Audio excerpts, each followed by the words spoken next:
നമസ്കാരം. സുഭാഷിതം. സുകുലേ യോജയേത് കന്യാം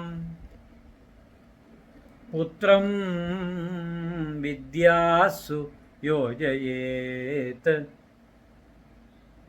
വ്യസനേ യോജയേച്ഛത്ര ഇഷ്ടം ധർമ്മേഷു യോജയേത്. ഇതിൻ്റെ അർത്ഥം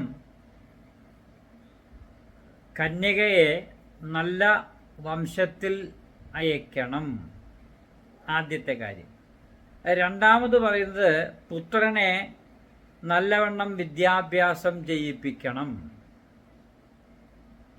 മൂന്നാമത് പറയുന്നത് ശത്രുവിനെ നല്ലവണ്ണം വ്യസനിപ്പിക്കണം, ക്ഷീണിപ്പിക്കണം. ശത്രുവിനെ വ്യസനിപ്പിക്കണം. ഇഷ്ടം എന്ന് പറഞ്ഞാൽ മിത്രം, നമ്മുടെ സ്നേഹിതന്മാരെ ധർമ്മവുമായിട്ട് യോജിപ്പിക്കണം.